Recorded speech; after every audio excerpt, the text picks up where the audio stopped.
ko na sa inyo kasi malapit na siyang maubos, oh. Malapit na maubos. Ito yung pinapainom ko sa kanya para sa... Ayan guys, dahil malapit na siyang maubos.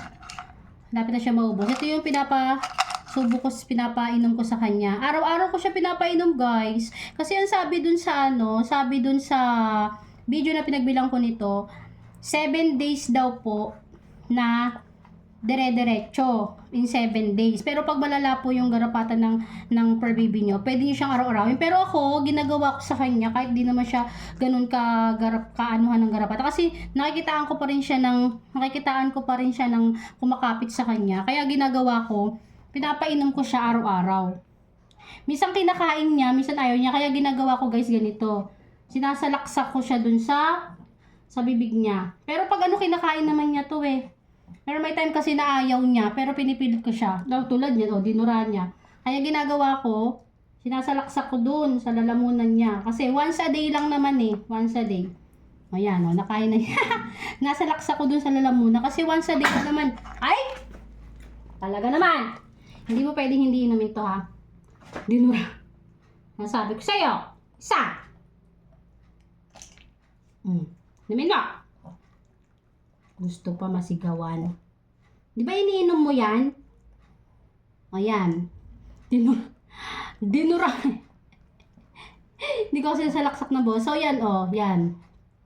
Pagkatapos niyang maligo, every night bago kami matulog, pinapainom ko sa kanya to. Yan yung gamot. 100 pieces na to guys, once a day nyo lang siyang ipapainom. Once a day lang guys, para hindi basta-basta kapitan, or kung kakapitan man sila ng mga garapata. Kadalasan kasi napansin ko, simula na pinainom ko siya nito, pag kumakapit sa kanya yung garapata or patay na, hindi tumatagal sa katawan niya na buhay, namamatay din siya. Nakakatulong siya. Tapos ang napansin ko rin pala dito guys, ang magandang napansin ko lang din sa product na to, hindi ko na siya dinideworm. Totoo yung sinabi ng seller na pag nagpatay ka nito sa alaga mo, hindi mo na kailangan i-deworm every 3 months yung alaga mo. Kasi nadadala din niya. Kasi nung nakaraan hindi ko rin expect. Kasi hindi ko siya dinideworm talaga eh. Talagang siguro parang twice ko lang siya diniworm. Tapos nung napansin ko, nung misa, kasi pag dumudumi to, pag nilalabas ko siya sa labas, tuwing dumudumi siya or umiihi siya, lagi kong chine-check. Lagi kong chine-check yung ihi niya, yung kulay ng ihi niya, yung kulay ng dumi niya, kung ano yung texture ng dumi niya. Lagi kong chine-check kasi pagka ganun, nalalaman ko kung ano yung tulad dun sa dog food na pinapakain ko sa kanya ngayon, medyo matigas yung pupo niya. So ibabalik ko yung unang dog food na nabili ko din dito sa TikTok. Ibabalik ko yun kasi nga medyo nag-dry na naman yung pupo niya kasi hindi siya kasi mahilig uminom ng tubig. So yun nga guys, i-try niyo to guys kasi effective talaga siya. So yun nga nung one time na dumumi siya nun, napansin ko guys, may kasamang bulati yung dumi niya. Patay na yung dumi niya na bulati kasama na dinumi niya. Pero hindi ko siya dinideworm, pero kusang lumalabas simula nung ginagamit ko sa ito. Minsan nakakalimutan ko. Nung minsan kasi, nung bago lang akong bumili nito, na pinag-take ko siya nito, 7 days, napansin ko, medyo hindi tumatalab yung 7 days sa kanya. Kaya ginawa ko, in everyday ko siya. Okay naman daw. So, ino-observe ko rin naman sa kanya kung okay. Okay naman. Wala namang siyang nararamdaman. Wala rin naman siyang, kaya ginagawa ko everyday.